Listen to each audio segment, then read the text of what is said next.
Hi, I'm Emma Kasperczyk. I just graduated from Allegan High School, and I spent 6 years on TAG. Hi, I'm Amanda Chappell. I'm a senior at Fenville, and this is my 3rd year on TAG. I'm Kyler Rubley. I just graduated from Hamilton, and I was on TAG for 3 years. And we're this year's Hobbs Tag Team interns.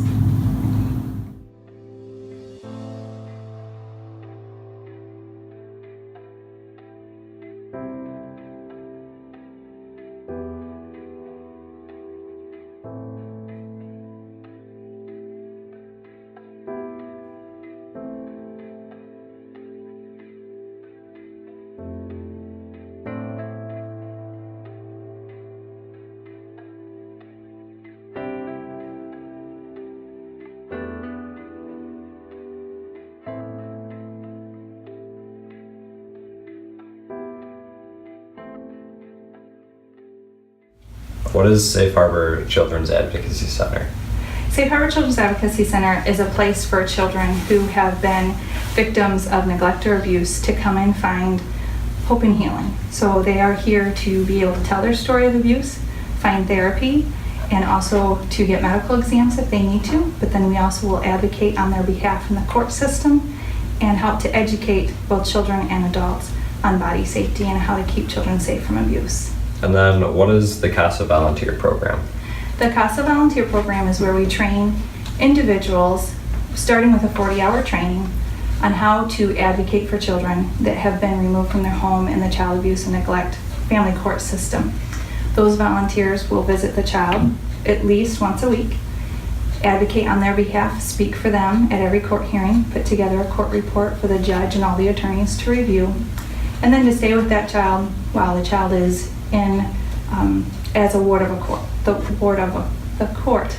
So sometimes that can be 3 months, and sometimes that can be 2 to 3, 4 years. But our goal is to keep one volunteer with the child throughout the whole pendency of the case. Many other caseworkers change throughout that time, but we want to be the steady voice of the child. How is an interview conducted? We conduct our interviews in a forensic interview through a forensic interview protocol that is set up by the Michigan State Governor's Office. And the reason why we do it in that form is we do non-leading questions, open-ended questions. We do not want to plant an idea in the child's mind. We want the child to share with us what they have to say.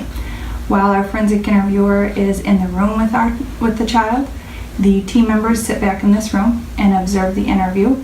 Those team members are law enforcement, Child Protective Services, and the prosecutor's office, who help to identify questions that can be asked, but then also it prevents them from having to interview the child more than once.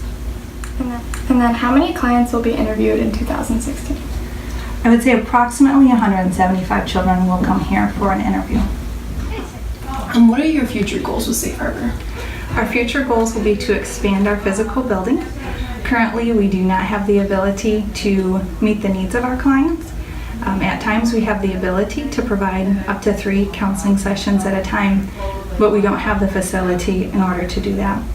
We also would like to create a forensic interview room that is a little bit more geared towards the younger children, and one room geared more towards teenagers, so that we can interview both in a very comfortable setting.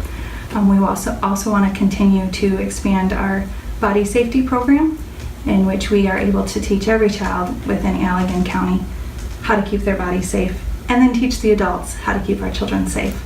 We also want to continue to grow our CASA program and reach the limit of CASA volunteers that we're allowed to have, which is 30. Right now we're at 16, and we'd really like to increase that to 30 so we can serve more kids through the child abuse and neglect court. Okay, thank you.